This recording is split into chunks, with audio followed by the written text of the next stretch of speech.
Hello there. Welcome back to You, Me, and The podcast. And today is going to be You, Me, and the Guilty Pleasures. And let me tell you, there are a lot. So, would you like to get us started or should I? Yeah, I have one main one, which you kind of know already, but I'll get into it. My guilty pleasure is DoorDash. And it's gotten so bad to the point where, like, if I feel depressed at all for any reason, I'm like, okay, I deserve some DoorDash. And that's the first thing that pops in my head is like, I don't have to go out. I just DoorDash. So I had a whole week of DoorDashing that I just got out of. So I'm back in the gym. I'm back working out. I'm back, getting my shit together. So that's nice. But yeah, DoorDash is definitely my guilty pleasure. And like, I don't think I can ever part with it. Like I'll delete the app and then I'll literally a couple months later, not even a couple months, dude, a couple days, a couple hours, I'll just go back on the phone and be like, okay, I need to upload this guy again. Did you know that they have their own credit card now? No way. They are gonna put people in debt, and They have their own credit card. that is so messed up, dude. Yeah. Also, DoorDash or Uber Eats? DoorDash. Uber Eats actually has really good selections with restaurants. Like there are restaurants that are on Uber Eats that are not on DoorDash. So they have some kind of like exclusivity going on, right? But I don't really care too much for those restaurants. Like there's Starbucks on there, but like I'm not gonna Uber Eats Starbucks, right? Because I'm a tea drinker now, not a coffee drinker. But yeah, DoorDash all the way. Yeah, I don't know why I prefer DoorDash either, but I do. I'm also very liable to any sort of minor inconvenience. I'm like, I deserve a treat. I know. That's how it is. Yeah. I deserve a treat. Dude, I don't know. And like, it's crazy because like, I don't know if you've heard, but all these food delivery apps, they're not making any money. They're actually losing money right now. All of them. That makes sense. Yeah. They're either breaking even or making just like a little bit now. But for the longest time, these guys are not making any profit. And surprisingly, said by John Oliver, this was one of his sets. He was talking about delivery apps. But he said that the people who are actually making the most out of this or like getting the most benefit is us, the consumer. Really? Yeah. The drivers are not making shit.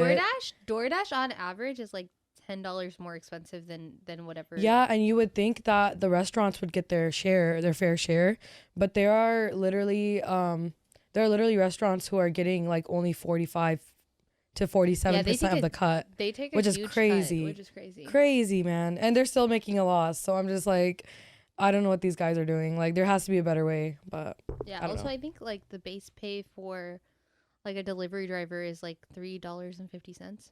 Is that really tip? Without a tip? Damn. So where's all that money going? Is my question. First of all, people need to start tipping. Like if you're already paying that much, might as well pay a little bit more and give it to the person who's actually delivering your food, right? But yeah, that's. I give a little bit of a tip, but then like, I've also had them like do me dirty. Oh. So I'm like, I reserve the rest of your tip until the end of the delivery if everything goes smoothly. That's smart, actually. That's really smart. I didn't even think about that because I know they have like a post tip option, like you can tip afterwards. Yeah. But I never thought about that. I just put the tip in there and I'm like, okay, whatever. Because I'm not going to give you a tip and then have you fuck up my order. Because then I'm like, okay, if I tell you beforehand that I'm tipping you well, then you'll take extra good care of my food. You know what I mean? Like you'll deliver it as it came. You won't add more toppings on that shit. Dude, I ordered a box the other day and I got I ordered like a whole box and I got, I think like a soft potatoes taco and some napkins and some sauce. Okay. That's all I got. Oh, wait. Yeah. Wait. So they probably delivered the box to somebody else. Oh, no. Or they kept it for themselves. Or that. Which has happened. So, dude, on the maps, like there was a moment in time where my order was literally in the middle of a Safeway parking lot and they were eating it. I know because I was timing that shit. Like when it comes to food, I will watch the clock. Like every minute counts. Okay. From the moment they pick up the order to the moment it comes to my house, I expect no stops. Besides, obviously, if they're doing like double dashes or whatever the heck it is, right? Yeah. But yeah, it was really sad because like after that stop that they had and they started moving. I'm like, oh, the car's moving. They didn't come to my house. They didn't deliver shit. Really expensive, but then like also like they've added like the expanded delivery fee or whatever. Yeah. I only pay for like the Dash Pass, and I'm like, I already pay for Dash Pass, and you said 0 delivery fees. Right.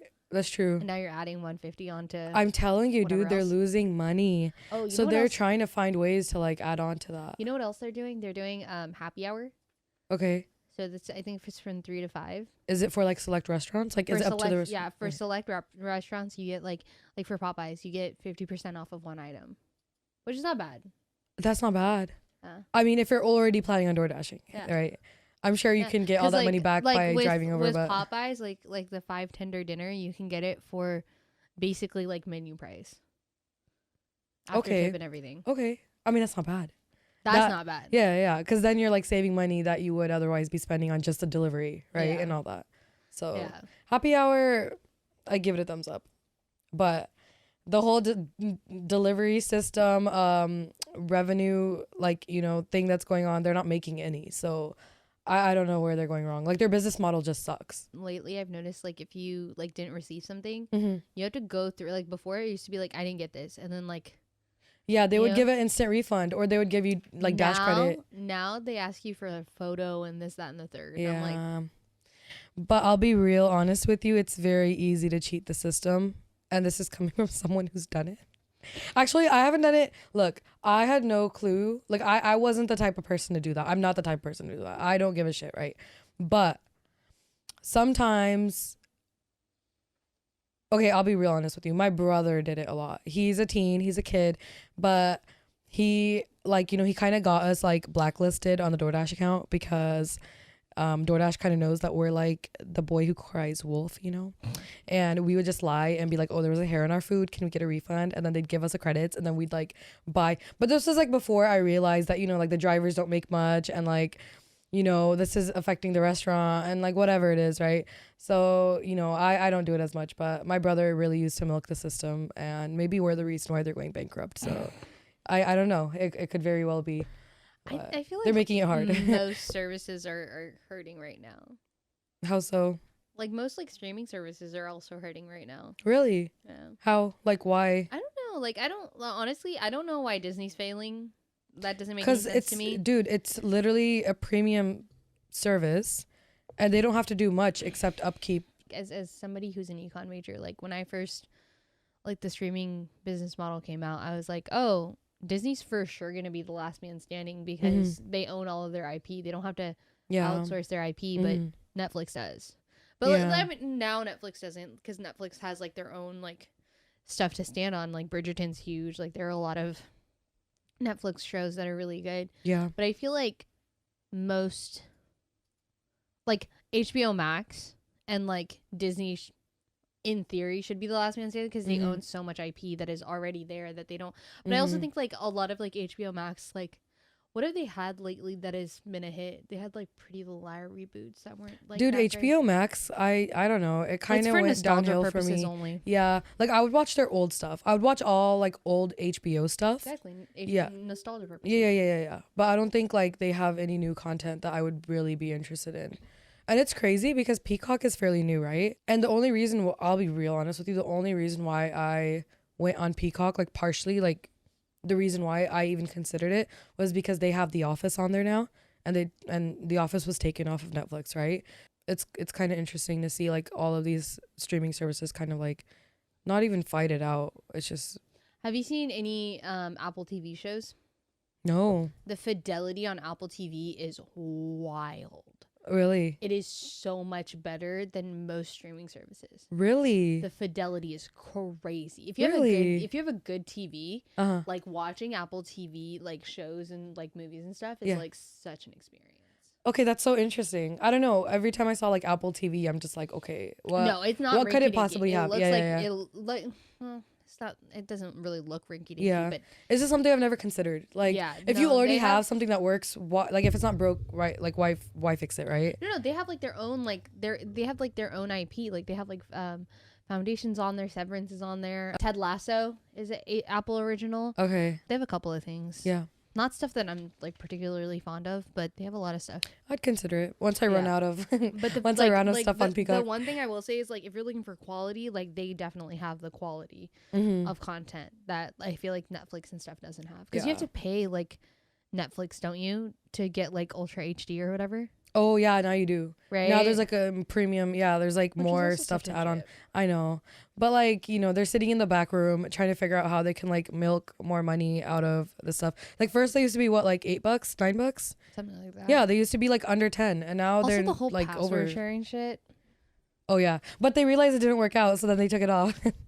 Dude, that was not it. I was just staring at it. Dumb. And I'm just like, bruh, because I'm leeching off of my parents' Netflix right now, and I'm like, you're putting me through such a dilemma right now. How can I live, laugh, and love in these conditions? Like, I need my shows. Because it had all my shows, too. By the way, it cleaned house. So once it was brought back, like, once people were allowed to use it out of the house or whatever it was, right? Like, they brought it back. All my shows are gone. So now I don't even, like, me being ADHD, I forget stuff. So now I don't even remember, like, half of the shows that I was, like, half deep into. So that's great. Yeah. I love Paramount Plus. I feel like Paramount Plus is really underrated because you can watch like episodes of anything that's new on Paramount Plus. Interesting. And we get it for free because we already pay for Walmart. What do you mean any episode though? Like like most CW shows are like for free on Paramount Plus. Yeah. Like they just have like any show that you would watch on like live TV. They have like the newest episodes. Like you know how like Netflix doesn't update until like all of it's like a seasonal thing. Yeah. They have like literally if there was an episode that came out yesterday, they'll have it today. Oh. So it's like okay. If you're following a show, which I don't think that people do now, but but it's cool. I think it just depends on what you're prioritizing when you're watching stuff, right? Like, are you the type of person to binge? Are you the type of person to watch something that's coming out every day and you want to keep up with it, right? Or like even nostalgic purposes, like if I'm trying to watch a certain show, obviously it's only going to be on certain streaming like channels. So I think it just matters at the end of the day, like what. But a lot of stuff like you can get for free with like other subscriptions. So like if you have Xfinity, you can get Peacock for free. Yeah. If you have Walmart Plus, you can get Paramount Plus for free. If you can bundle like Hulu, whatever, this, that, and third. And it honestly all comes down to like $70 a month, which is like what you would pay for cable. So. Right. Yeah. And you're getting like much more with that, right? Like you're able to watch movies and all that good stuff. So yeah. And I feel like everybody has a live feature these days. Yeah. Like YouTube has a live feature, Hulu has a live feature. Oh, that's true. Yeah. So what's your guilty pleasure? I would say rom-coms. Oh, really? Rom-coms or like listening and watching the same thing over and over again. Okay. What was the last rom-com you watched? Anyone But You. Is that the one with Sydney Sweeney and Glenn Powell? I haven't seen it. We watched it I think we watched it twice or thrice. So I guess in that case, two things. But no, it's pretty cool. It reminds you of like early 2000s like rom-coms. Okay. But it was made this year. Or last year. Yeah, dude. The new rom-coms that are coming out, I don't know. I love a kitsch. I love a kitschy rom-com. Kitschy movies in general. I love kitschy movies. But kitschy rom-coms. See, this is where we like so different. I mean, we differ in like so many different spots, but the only rom-coms that I can really watch are the Korean dramas. Only because like for me, they're more like heartfelt and they tug more at the heartstrings than American movies do. And just like the comedy aspect, like I feel like they do every emotion right. Like any emotion you throw at them, they'll be like, we got you. Like the horror, the suspense, the thriller, the romance, the comedy. Like I don't know, I like the way they depict their humor, and I just can't do romantic comedies here, like at the American theaters. Like really? I just can't. Yeah. I don't know. I love them. It's just so cringy and corny, and it's just. That's the stuff I can't stand, bro. It's fucking amazing. Can't stand it. One thing Hollywood does really right, in my opinion, is thriller movies. Like, or even just like the offbeat sort of thriller. I don't know how to explain it. Like all the way, from sci-fi to like all the like Tarantino movies, right? Like Pulp Fiction, like all the classics that just are timeless, that you can watch over and over again, that just have like this element to them that you're not going to find in the movies that are being produced these days. Because I feel like nowadays, let's be honest, it's all horror. Horror is in season. all like every year now for the past 3 years, there have been a lot of horror movies that have been coming out. But I'm not a horror girly only because like just jump scares don't really scare me. It's not me. Like I just can't, I can't sit there and be like, oh wow, that was, that was great.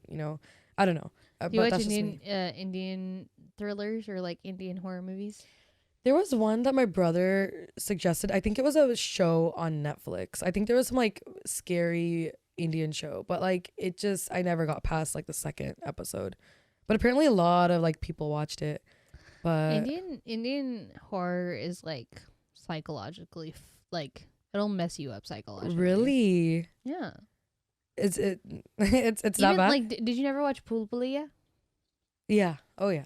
Dude, I watched that shit as a kid, and that would follow me into my dreams. Like That's that what was I'm scary. saying. Like it'll Yeah. fuck you up mentally, right? But I watched that show, or sorry, I watched that movie like not too long ago, meaning a couple years ago, like as an adult, right? And I'm just like, let me see why was I so scared? Like, like all I remember is there's this Trude like walking the premises, right?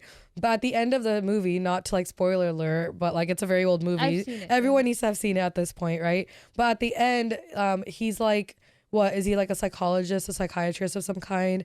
And he was just like, oh, this is a mental disorder and she's not like, there's no real ghost, she's just crazy, right? And I'm like, okay, wow, like that's cool, like that makes a lot of sense. But like I have to admit though, like those scenes where she would be walking around singing, Creepy. oh my god, like it was prime. I'll give it that. I'll give that movie props for bringing the scary factor I out. watched Haseen Dilruba on Netflix. Uh-huh. That shit was a lot. With Vikrant Messi and Taapsee Pannu. Okay. That was really psychologically like fucked up. Well, not like fucked up, but like it fucked me up. Did it get like released late? Like what is it new? Yeah, it's a Netflix movie. It Yeah. was last year or last year. I think it was 2022 or 2023. And it was a lot. I have to get into this genre, dude. I haven't even considered like Indian thriller or Indian like scary. Haseen Dilruba, I think, was done really well. Mm-hmm.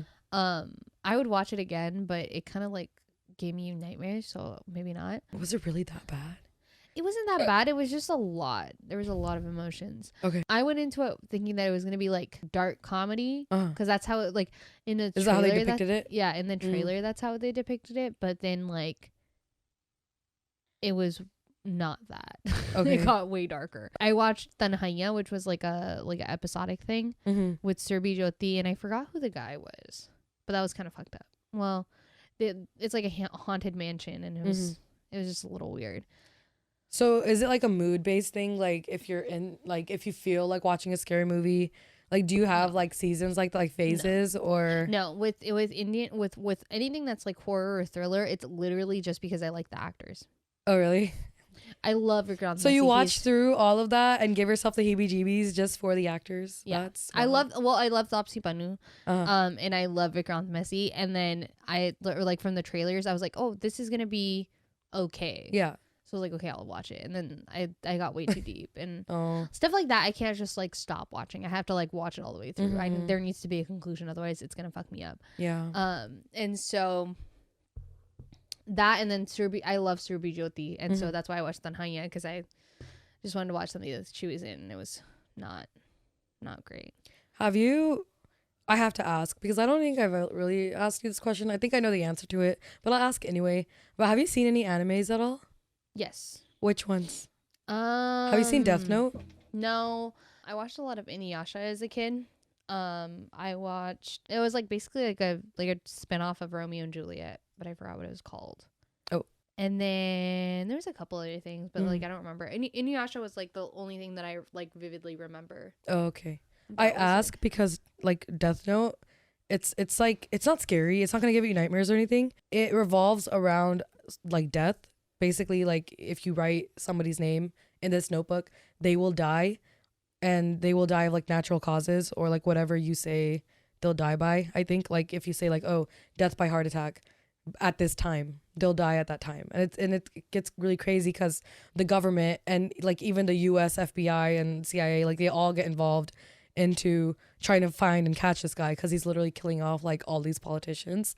So I do recommend that, but I know you're not like very much into like sort of like the thriller. But you are into I like suspense. Suspense is okay. like the Yeah. most I'll Oh, go. girl, you will love this show. I recommend Did it. you You ever should watch watch it. What Happened to Monday on Netflix? That's also a No. Netflix original. Mm. It's a movie. It's really good. It's basically about they live in like a dystopian society, Uh-huh. and in that dystopian society they're trying to population control, and so you can only have one child. Okay. And so there's Sounds a lot like a country that yeah, we know about. and so they're like in this particular one, like she has seven girls who look similar, right? And so basically like they all go out one day of the week. Oh. And it's a lot. Wait, but it's really good. Sucks. Yeah. Oh, that's gotta suck. What Happened to Monday? Interesting. It's highly like it's also a Netflix movie. Okay. Highly recommend. It's older now. It's probably came out in like 2015 or something. But yeah. I feel like really Netflix has a lot of like hidden gems. Like, you know how like Netflix also caters to you and like what you've already watched, and then it recommends you like personally, like it's gonna recommend me a lot of K-dramas. It'll recommend me like a lot of sort of thriller shows from, you know, like Breaking Bad, and like, you know, from there on, right? All like those like sci-fi shows, right? But I don't know, like sometimes I just get like when there are too many options in front of me, like I can't choose properly, and I'm like, okay, what if I choose the wrong show? What if it's not good? So that's where I get stuck, because I'm just like, okay, how do I know if it's a good show, right? And I get like very skeptical, and then I start going back to shows I've already seen. I'm like, okay, whatever, I'll just Do you restart not build the your office. list? So people do recommend stuff to me, but I'm kind of traumatized because like this one friend like gave me a show, and like I watched it, and I was like, this is so mediocre, dude. No, I'm talking about like the list on like Netflix. Are you saying like the list that they recommend to me? No, like The watch list that I can make for myself? Yeah. Yeah, but like you got to make time out to like scope around, watch the trailers. Well, whenever I get into those indecisive moods, that's what I do. I just add stuff to my watch list. No, it's smart. I do have a couple because things. then like I'll go back and I'll be like, okay. Yeah. You know? But even then I have a mood, and I can't decipher my own mood. Do you ever have those like moments where you're just like, I don't want, like I know what I don't want, I don't know what I want. You know what I mean? So I'll be like, you know, I have my food ready and everything, and I was just like, I'm looking through like all the stuff that I'm watching at the moment through Netflix, and then I'm like, I don't want to watch any of this. But then I'm left with like, okay, what do I want to watch? And I literally have no answer to that. You don't have time pass shows? Time pass is such an Indian concept. I know. Russell Peters had a joke. He was like, that is the most Indian concept. It's the passage of time, but we call it time pass. I know. It has two meanings: passage of time, but then also something that you do for time pass. Bro, that's like the most Indian thing I've ever heard. And he was like, if you say that, wow, it comes with this gesture. I know, like that's like natural. Exactly. Like it comes with it. For me personally, like I have shows that like when I'm falling asleep at night, I watch sitcoms only, right? While I'm eating or like doing something, it has to be a show that I've already watched, because then I can zone out, whatever. Yeah. There are shows that I've watched that are like, okay, if I'm working or whatever, like Desperate Housewives, it cannot be on, like, because I'm still watching through it. It cannot be on while I'm working, because I'm not going to pay attention. Yeah. So like I feel like that like helps me regulate my schedule personally. Lately, and I think like I mentioned this in the live stream as well, I've been watching this gamer dude like literally just play games and stuff, and I'm like, okay, I get it now. Like I get why boys do this, where they don't play the actual game, they watch somebody else play. And it's for like the commentary and like how quick everything goes, and it's just like, it's not mandatory, right? Like a show, you need to like watch it for the plot and know what's going on and stuff. But then like watching this gamer guy do some random shit and have some funny stuff to say, like it's chill, you know, it's easy on the mind when you're not trying to think too hard. So yeah, that's my time pass show, I would say. I love any like sitcoms, literally any sitcom, and the entire, like I'm currently watching Reba. You know who Reba McEntire is? No. The redhead from the early 2000s. Single mom who works 2 jobs, who loves her kids. Oh, that's familiar. I'm a We're survivor. That was oh, Reba. okay, that's her. Oh, okay. And so she has a show. She's like, I feel like every stand-up comedian had a show, like George Lopez, like Everybody Loves Raymond, like anybody who was a like that's just like the way of life for a comedian, is to like eventually get a show of their own. So I've literally watched George Lopez a bunch of times. I've seen Everybody Loves Raymond. I love King of Queens, anything like that, like any. Like a lighthearted, like a comedy show. Yeah. No, that makes sense. Because like a lot of the other shows that I watch, like Desperate Housewives, Mm-hmm. like any like lawyer show or anything like that, it can get really heavy. Or like CSI, Criminal Minds, and get really heavy. Yeah, I've watched Friends like so many times. I've watched Friends so many times to the point where I can recite it word for word. That's crazy.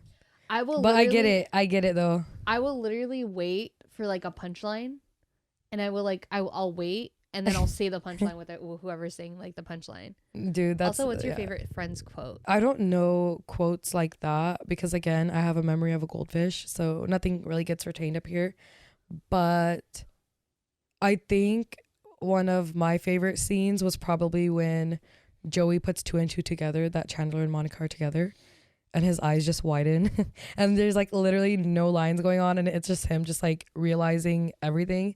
And then Rachel finds out, and then they're both trying to like figure out like, you know, what they know.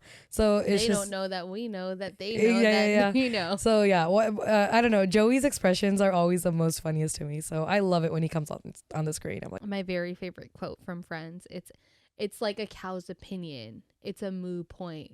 oh my gosh. And then when he explains what it means, it's like a cow's opinion. It doesn't matter. That's Joey, right? And then Rachel turns and she's like, "Have I been living with him for too long, or did that actually make sense?" Wait, that's so funny. That's hilarious. That is one of my favorite lines. Yeah. It's like a cow's opinion. It's a moo point. And like I can't, when you hear his explanation, it's like, wait. Yeah. He's onto something. Wait. No, it's funny. It's even funnier that Rachel comes back with that. And like, she's like, why is that making sense? For so long? Or that's something to worry about. Sense? Yeah, exactly. that's something to worry about. It's just like because she like looks over and she's like, what scene was that? Like what opinion of a cows are we talking about? Like what scene was that? Do you remember? I don't remember what it was, but I remember like it's towards the end. It's like when it's either when she's pregnant or before she gets pregnant, when she's living with Joey after the fire at Phoebe's place. Yeah. So Monica and Chandler are married at that point, and they like live together. Okay. And then obviously we were on a break. Yep. I feel like every couple has their we were on a break. Jeez.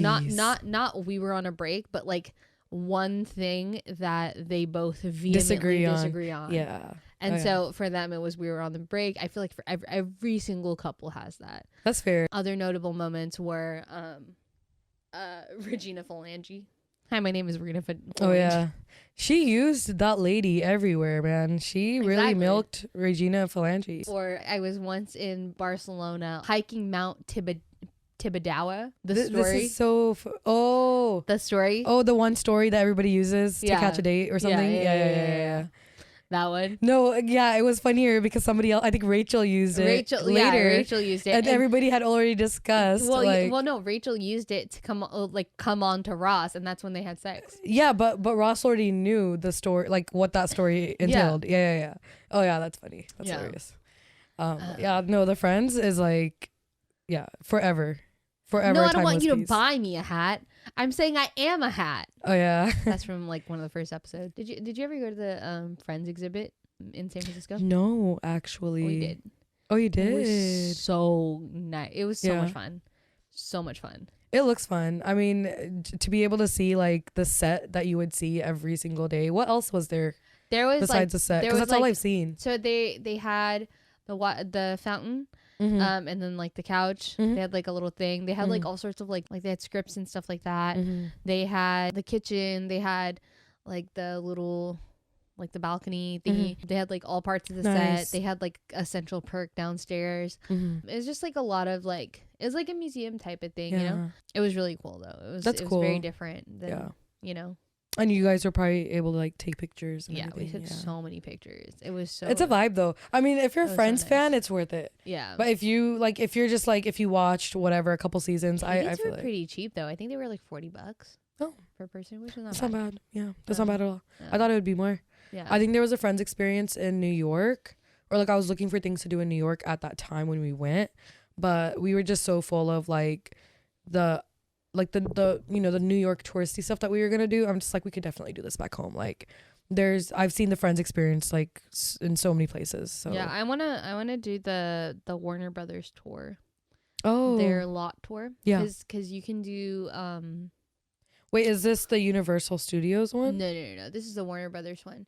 So you can tour Friends Experience. You can Mhm. tour Gilmore Girls, Mhm. like the set of Gilmore Girls, Mhm. and then there's something else that you can do, and it's all on like the same lot because they're all like Warner Brothers IP. Oh, okay, okay.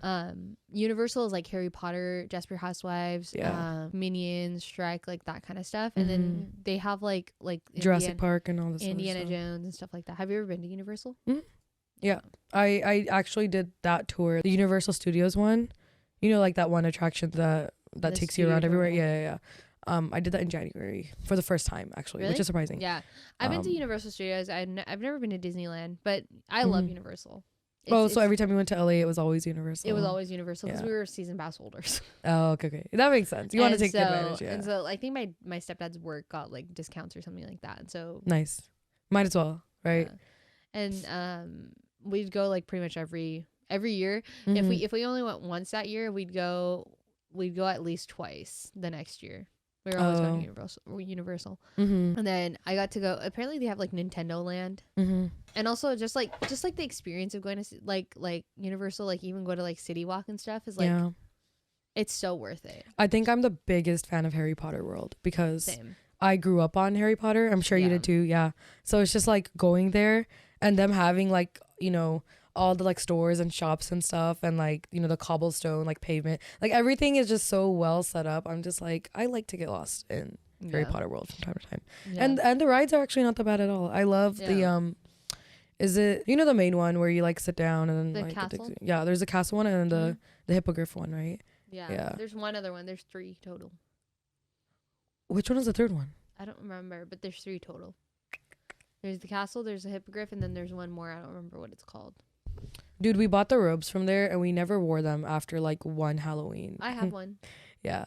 I have one. N- I have a Which bunch of which Harry which group are you? Which class? Gryffindor. You're Gryffindor? Yeah.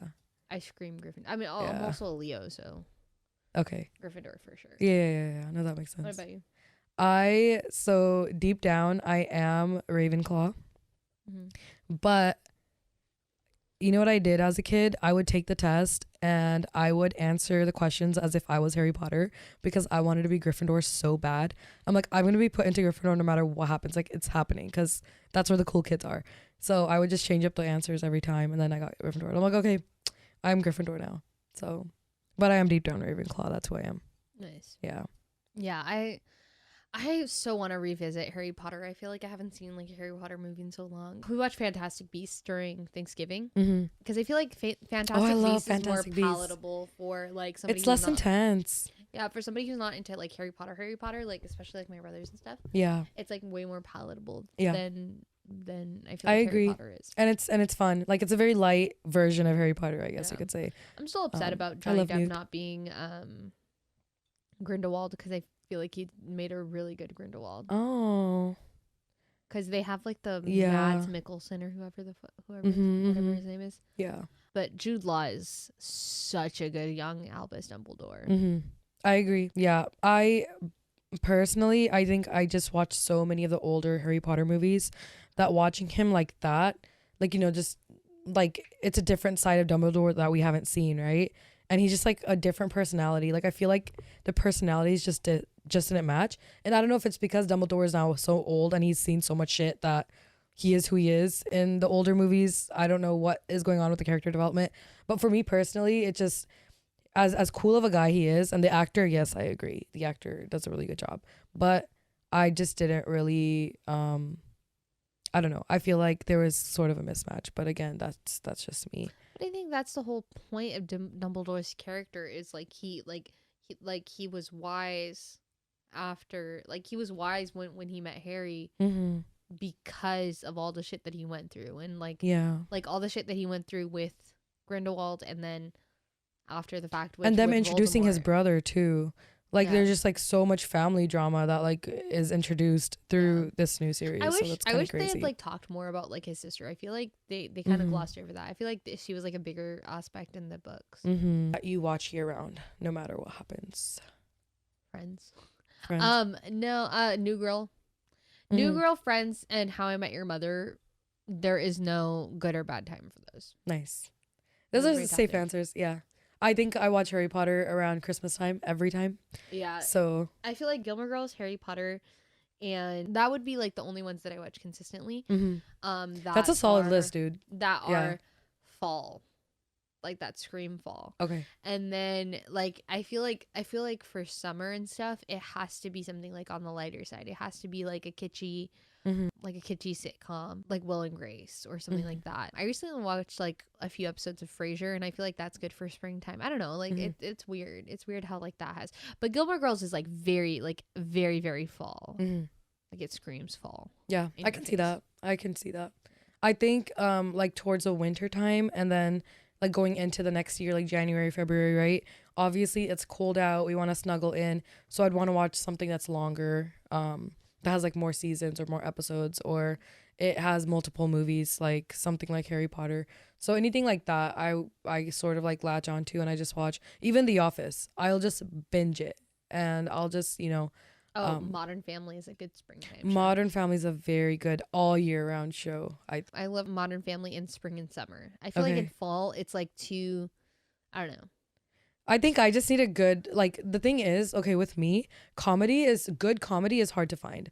I get cringed out so easily. Like, people, like, I feel like comedy is really hard to do, in my opinion. I think it's one of the hardest things to do, next to horror, in terms of impressing me, right? Obviously, like, this is a very, very, subjective, like, topic. But I think that, like, people can really easily mess up. Like, I like the kind of comedy that comes out of like dumb humor, and some people just try too hard and then they kind of just mess up so easily. But on that note, The Office and Modern Family are probably like the perfect way to describe the kind of comedy that I would watch. Like, it's really stupid, but stupid to the point where it's funny, right? Who are some of your favorite stand-up artists? I don't have any favorites. I've never been to a stand-up comedy. So that's you don't a watch first. Anything on like Netflix or anything? No. Again, I'm a person of habit. That's the thing. Is like, if I have something I want to watch, if it's not broke, I'm not gonna fix it. If I have a system, I'm not gonna change it. And that's literally, it just comes with my brain. It just comes with MAMPs. Like, that's just who I am. It's really hard for me to start new things unless I'm like in a very good mood, or like in a very particular mood where I'm just like, I want to start something new. And if I get that burst, then great. That energy, I'm gonna put it into a new show and invest into it. But a lot of times I'm just so like comfortable with what I'm in that I hate change, which is crazy for me to say because I'm the most like spontaneous person I know in my circle, where if I feel like flying, like the Portugal trip that I took 2 years ago, I literally booked it a month before I was supposed to go. And even then, I didn't even pack or make my itinerary like until a week before I was supposed to go. So that was fairly last minute for me, because I usually like to book things pretty far in advance, because things get expensive and you just want to make sure if you're going somewhere you plan it the right way. But yeah, I'm a very like creature of habit. So it's hard for me to get into shows like that. You've never seen like Russell Peters or anything like that? I've seen like maybe one Russell Peters show. I've seen Russell X, but it's not something that I would go straight to if I'm going on Netflix. The comedy is not one of my top genres, basically. Yeah. How about you? I love a lot of different like stand-up comedians. I love Catherine Ryan has, I think, 2 specials. Nikki Glaser. I'm gonna have you give me all these names at the end though, so whenever I do have those sparks of interest, I'll at least have good people to reel me into comedy. Yeah, Nikki Glaser. I mean, Russell Peters is obvious. Hasan Minhaj. Veerdas. Veerdas is, if you want to check out comedy, Veerdas is 100%. Okay. 100% your guy. He is so funny, and he is like, sometimes his comedy's like out of pocket, but it's so like, he's so funny, and he's like that mix between like kind of Hindi, kind of like American, and he's so incredibly funny. And he's just like such a cool guy in general. Yeah. Like during the pandemic, he did like virtual like comedy parties and stuff. Yeah, I don't know, I just love him so much. Oh, Dave Chappelle's funny. No, Chris Titus. Okay, I love Chris Titus. Okay, Chris Titus is, but he has like edgy humor. So if you're like super woke, you're not gonna like his like his comedy can get into like dark comedy. Okay. I didn't really like it at first, but he grows on you. I think I'm into dark. I think I'm into dark comedy more than you. Your parents disappointed you. Chris Titus is your guy. 100%. That's so funny. He's so like he's one of those people where I think it's so funny when people like make other people laugh and they can keep like they can smile but like they don't laugh with them. Yeah. And like he's just such a good like deliverer. Yeah. Like love Chris Titus so much. Yeah. He's a good performer, right? He's definitely a good performer. Yeah. I mean, like Eddie Murphy was like super popular when I was a kid. Kevin Hart's funny. Kevin Hart, yeah. I mean, he's Oh my god. Did you watch or did you see clips of the Tom Brady roast? Not yet. Everybody around me has seen it and I have not seen it yet. If you like, you don't have to watch the whole thing because it's kind of dumb. But Nikki Glazier's like portion, it's like a couple minutes long. Okay. She murdered. She was so funny. Like it was like only a couple of minutes and she was bang for bang, dude. Yeah. Like one of the jokes, she was like Kevin Hart he's like 5 foot something and 150 pounds and 155 pounds after The Rock comes in him. And oh my gosh. Whoa. Oh my god. When I tell you I died. Dude. I can't.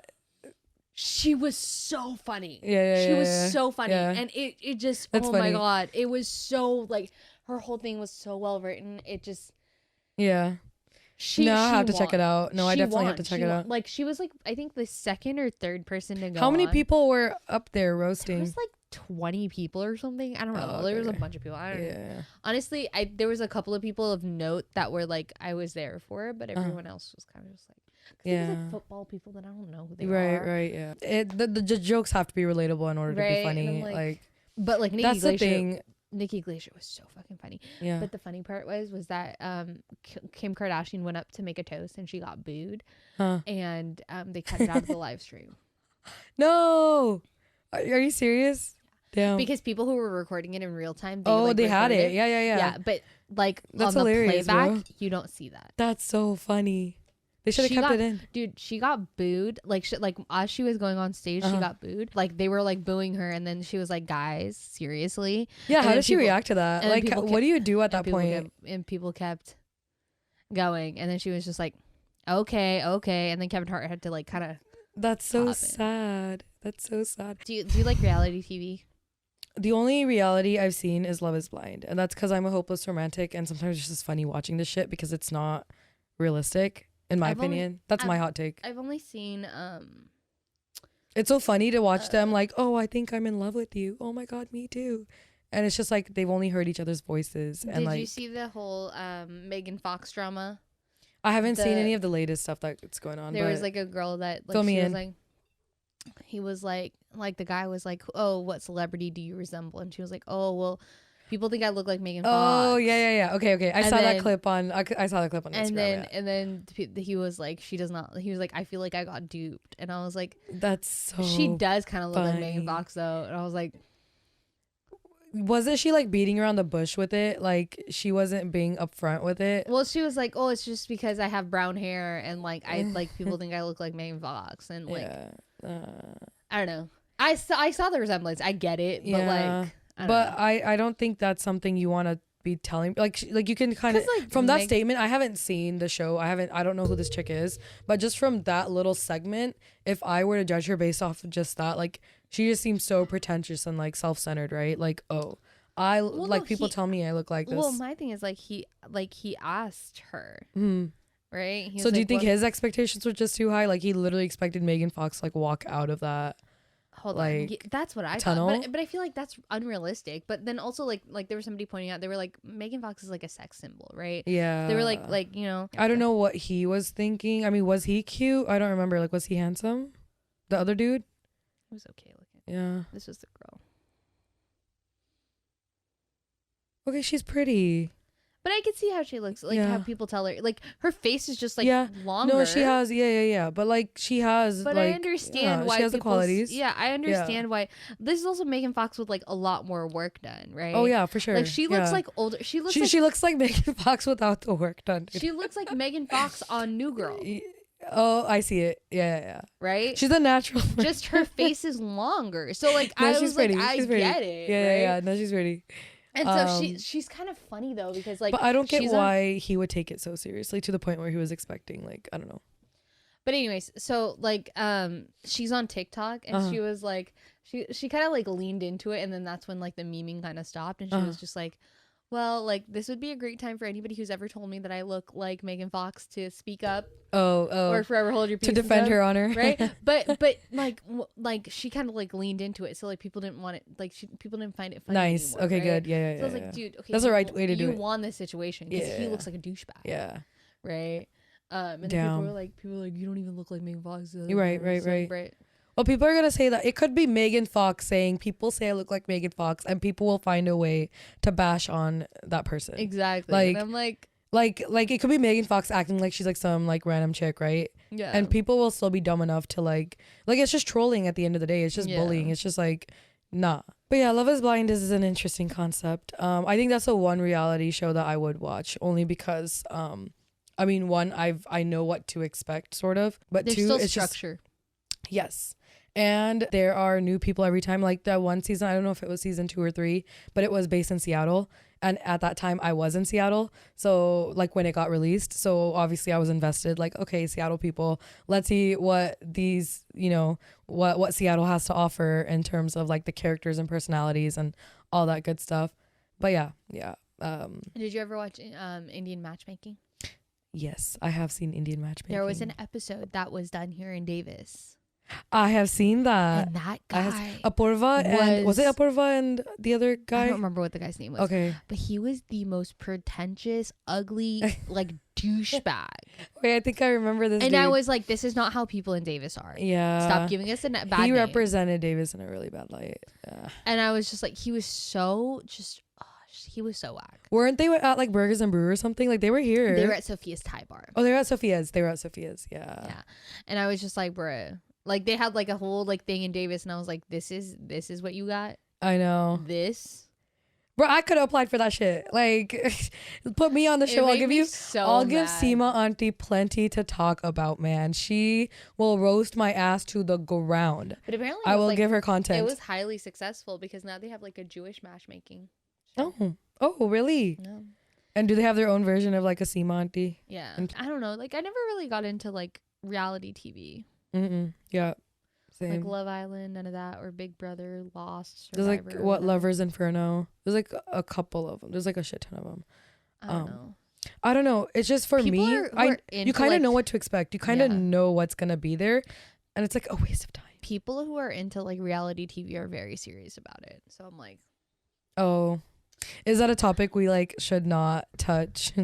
In hopes of getting negative subscribers out here. I don't care. Yeah. I mean, like, if you want to watch it, cool. Like, I mean, it's just whatever like appeals to you, right? Like if you like sort of tuning into drama that's not your drama, then that's the perfect place to be. Like that's perfect to watch. Also, because talking about drama, one of my guilty pleasures is just seeing drama unfold on whatever like so like this whole like Drake and Kendrick drama. Yeah. Oh my God. I don't even care that much. I don't even know them like that. I know. But I'm so invested. Right.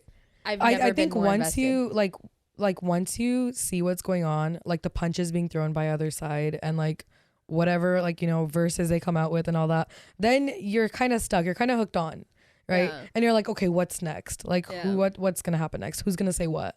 Yeah. Or the maps thing where like he was like naming his house or whatever the hell it was. Yeah. I mean, it got kind of out of pocket, but I was just so like when I heard like Kendrick's like trying to diss like J. Cole and Drake and all that, and I was just like, I'm very interested because why? You know? But it's just like it felt like nothing was happening for the longest time. Is it just me? Like before this, right? Yeah. So it's just like it's a little something happening in the rap hip hop industry. But I think that's why I love like do we know them, is because they're always talking about like drama that isn't like, it's not like murder, right? You know what I mean? It's like very like, it's a couple notches up. It's not that crazy. It's very like, well, like what Do We Know Them talks about is like internet drama, and it's like, it's very low stakes. Yeah. You know what I mean? Right. Unless it's like Colleen Ballinger or like, you know, like random weirdos on the internet. I feel like that's a different story. But yeah, for the most part, it's just like, you know, I love like the little spats on TikTok, because TikTok's notorious for like little That's spats. Dangerous, dude. Cause I get it. I get the drama. Like, and I can't say that I haven't. And this is gonna sound like very nerdy of me, but honestly, I've already established that like a couple episodes in. So it's just like, we know, right? The one drama that I'm following right now that I know hands down you probably don't know anything about, probably because it's just so nerdy.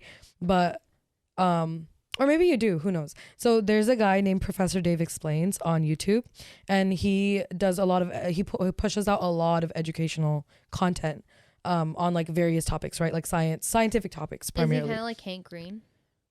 Who's that? You don't know who Hank Green is? Who's Hank Green? Hank Green? Yeah, the guy. Bill Nye? I know Bill Nye. No. Hank Green was the guy that did the Crash Course videos on YouTube. Crash Course videos? You've seen. Oh, okay. Like a bunch of Crash Course videos on what topic? On everything. They had like AP history. Okay, maybe. Had, like, AP... Probably, dude. I just didn't know it was Hank. It was this dude named Hank Green behind all the. He did all the Crash Course. Like, they were super popular when I was younger. Was it? YouTube. Yeah, like there's like history. It was animated. Okay. That's probably why. Where it was like Crash Course. Yeah. And then it would like, you know, and then like you would do like. Okay. This is all coming back to me. You know what I'm talking School about. was a while ago, sister. Because no, they were like super popular when we were kids. Oh, okay. Then yeah. Then animated Crash Course. It sounds really familiar. But yeah, so this dude, he does. He's just an educator, right, on YouTube, but he has been getting into it with this guy, who is basically, he's pushing like Christian agenda, but he's on the more crazy side of things, where it's basically evolution versus religion. That's basically what it comes down to. But so how do I say this without like offending anybody? But basically, like, they had a debate recently, right? It's all a scientific debate, right? And this guy is saying, I forgot his name. It's not coming to my head, and he is a Christian educator, but he basically is like pulling shit out of his ass, like stuff that's not real. He's saying like scientific, you know, like he's coming out with lab results that aren't real. He's putting himself on scientific papers that he barely contributed to. So like he's basically a fraud, right?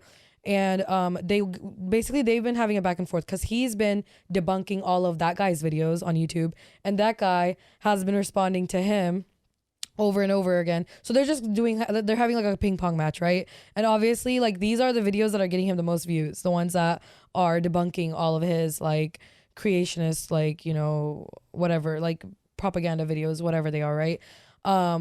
And this guy debunks a lot of other things, like Professor Dave. He debunks flat earthers and like all these other, like, you know, crazy people out there who have these like crazy claims. But at the end of the day, there's so much drama, like there's so much tension between them, that at one point he finally said, okay, let's debate in person, right? So he goes to their university. I think it was Brown University, where that professor is teaching at. And it was just the craziest thing, dude. The drama like that unfolded. He was yelling at Dave's face, and he was making like random chemical reactions on the board, and he was like, explain this, and he was just like, draw an equation, and then I don't know. It was just so crazy. It was just so stupid and dumb. Like, that whole debate was barely even a debate, because there was just no like educational elements involved. It was just a guy screaming at one guy, and that guy telling him to calm down, and it was basically dramatic. It was literally, for lack of like, you know, better terms, it was so dramatic, and it was very entertaining, not gonna lie. So now like I have both of them subscribed on YouTube, just so I could catch up with it. I would be like, okay, who's next? Like, let's talk about fossils, guys. Like, I want to know what you guys have to say, you know. And it's just like, I'm not even a big like person who wants to learn about evolution. Like, I'm not you know, like I'm not geeky like that, but it's just a drama that unfolds between them, and how he's like, okay, this guy's stupid, he's in La La Land,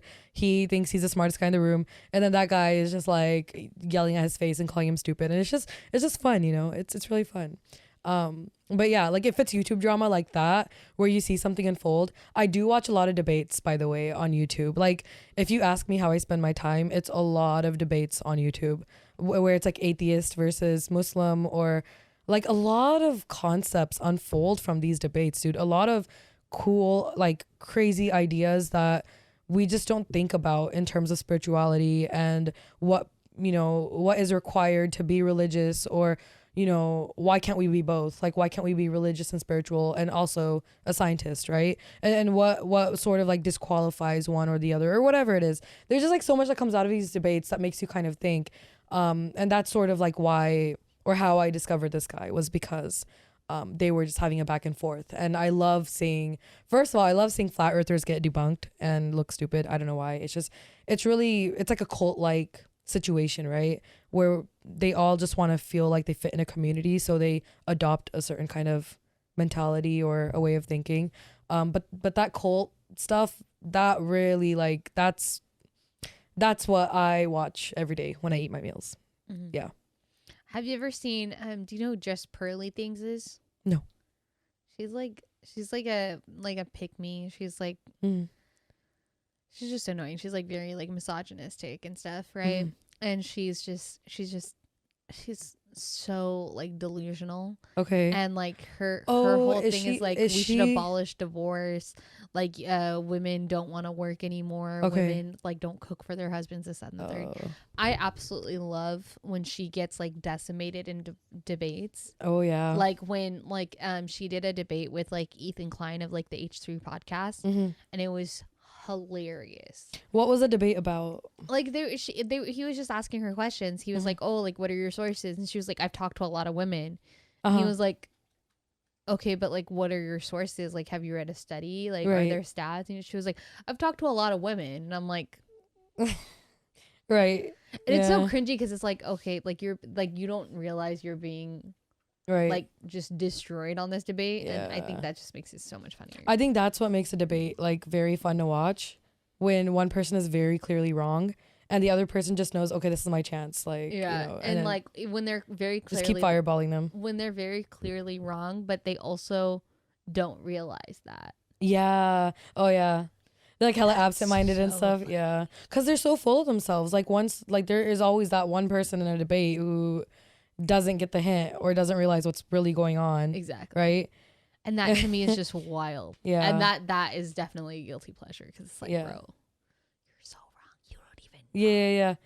Yeah. It is fun to watch. And it's because we're not the ones getting destroyed. Like we are just watching it all unfold and just enjoying it. Yeah. Damn. So I do have a dramatic side. I thought I was the type to stay away from drama. Like I'm like, okay, I can't deal with drama. Like I don't want any drama in my life. But you're right though. Like watching drama from behind a screen, it's like a whole different story. Yeah. Because it's just like it's there and easily accessible, and it has its like magic to it, its spiciness. That's why it's a guilty pleasure. Yeah. Oh yeah. No, that's actually a really good guilty pleasure. We should have started off with that, because that's probably like more so than DoorDash, honestly. Yeah. Because it's definitely something to be guilty about. Trying to be good people out here just to watch somebody get destroyed in a debate. Oh god. Definitely. But good talk. Yes. So those are our guilty pleasures. Let us know down below, what are your guilty pleasures. Yeah, don't forget to do the YouTube things. Don't forget to like, comment, and subscribe if you guys are listening on the audio version. Don't forget to follow and do the podcasty things. And we will see you in an episode super, super soon. Until next time. Bye. Bye.